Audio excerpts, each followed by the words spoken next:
जय हिंद।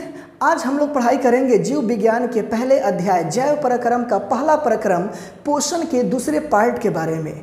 और दूसरे पार्ट में हम लोगों को 4 टॉपिकों के बारे में पढ़ाई करना है। पहला टॉपिक है कि पौधे में पोषण कैसे होता है। दूसरा टॉपिक है प्रकाश संश्लेषण क्या है। तीसरा टॉपिक है प्रकाश संश्लेषण का स्थान कहाँ होता है। और चौथा टॉपिक है प्रकाश संश्लेषण के लिए आवश्यक पदार्थ कौन कौन होते हैं। तो आइए हम लोग जानते हैं कि पौधों में पोषण होता कैसे है। जैसा कि आप लोग को पता है कि पोषण के आधार पर उन पौधों को स्वपोषी कहा जाता है जो अपना भोजन खुद तैयार करते हैं। तो वे पौधे जो अपना भोजन खुद तैयार करते हैं उनमें प्रकाश संश्लेषण की क्षमता होती है। और वे पौधे जो अपना भोजन तैयार नहीं करते हैं उनमें प्रकाश संश्लेषण की क्षमता नहीं होती है। तो फिर वो पौधा अपना भोजन भाई कैसे प्राप्त करेगा। तो इस प्रकार के पौधे को 2 भागों में बांट दिया गया। पहला तो हमारा हो गया मृतजीवी पौधा और दूसरा हो गया परजीवी पौधा। क्या होता है भाई मृतजीवी पौधा और क्या होता है परजीवी पौधा, तो ध्यान दीजिएगा। मृतजीवी पौधा अपना पोषण सड़े गले पदार्थों से ग्रहण करता है और इसका उदाहरण है गोबर छत्ता। जी हाँ, आप लोग देखे होंगे खादर गोबर पे एक उजला कलर का पौधा उगाता है जिसको हम लोग गोबर छत्ता बोलते हैं। और वह गोबर छत्ता मृतजीवी पौधा है। उसके अंदर प्रकाश संश्लेषण की क्रिया नहीं होती है, वह अपना भोजन खुद तैयार नहीं करता है। समझ में आ गया।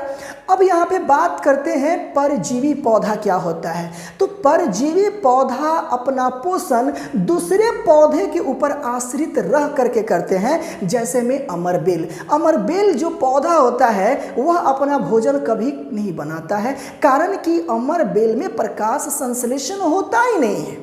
तो जिस पौधे में प्रकाश संश्लेषण नहीं होता है तो वह अपना भोजन तो दूसरे के ऊपर ही ना निर्भर रहकर करेगा। जी समझ में आ गया। तो ये रहा आपका पौधे में पोषण कैसे होता है इसकी जानकारी।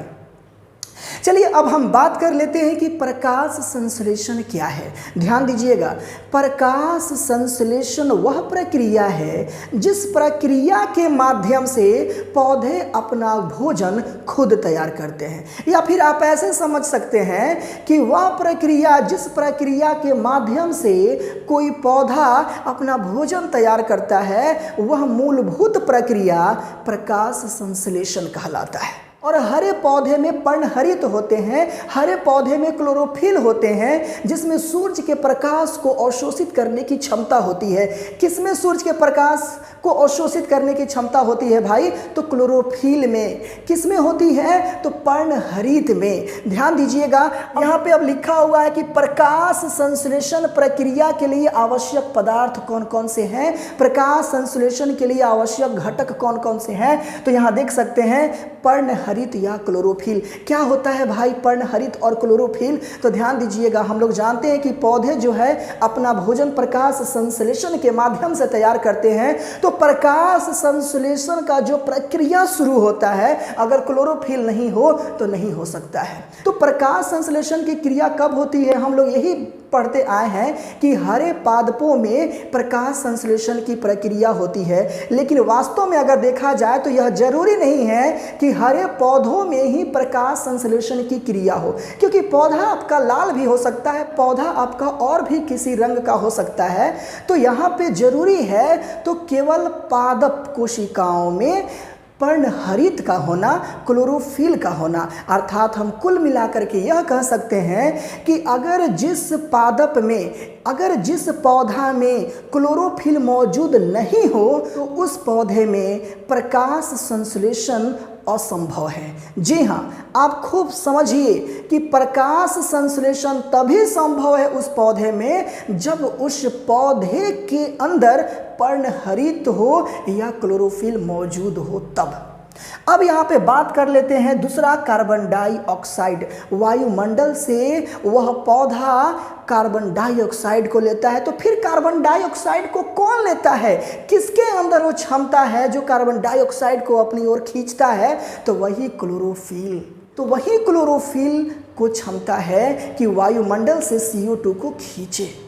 अब आगे बढ़ते हैं। यहाँ पे जल H2O, क्लोरोफिल जड़ को आदेश देता है, जड़ को सूचित करता है कि रे तू जमीन से जल खींचकर हमारे पास भेजो, हम पौधे के लिए खाना बनाएं।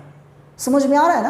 अब यहाँ पे है कि सूर्य का प्रकाश, तो सूर्य के प्रकाश के उपस्थिति में ही जो हरे पौधे हमारे होते हैं वे कार्बन डाइऑक्साइड गैस को शुद्ध कर पाते हैं। अगर हम बात करते हैं रात के समय, तो रात में तो सूर्य निकलता नहीं है, तो जब रात में सूर्य नहीं निकलता है तो पौधे कार्बन डाइऑक्साइड को शुद्ध नहीं कर पाते हैं। चलिए अब यहाँ पे देखते हैं कि कैसे प्रकाश संश्लेषण की क्रिया क्लोरोफिल के माध्यम से होती है। तो यहाँ ध्यान दीजिए, देखिए यहाँ पे सबसे पहले सूर्य का प्रकाश है और ये हमारा एक पत्ता है, और वायु से यहाँ पे CO2 कौन लिया भाई, तो यह क्लोरोफिल, और मिट्टी से अवशोषण द्वारा ये हमारा जल प्राप्त हो गया, जो एक दूसरे से प्रक्रिया करके, अब देखिए इस वायु से CO2 खींचा है कौन भाई, तो यही क्लोरोफिल।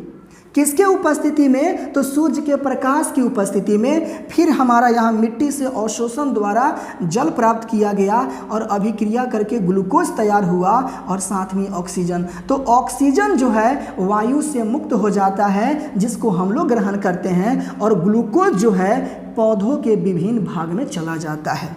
तो ये जो है स्वपोषण क्रिया का क्या है, एक सारांश है। फिर से समझिए, अब यहाँ पे बात कर लेते हैं कि जो हमारे पौधे होते हैं उनके जो पत्ते होते हैं, उनके पत्तों में क्लोरोफिल मौजूद होता है, और क्लोरोफिल जो होता है वो वायु से कार्बन डाइऑक्साइड को लेता है सूर्य की उपस्थिति में, ताकि कार्बन डाइऑक्साइड गैस शुद्ध हो सके।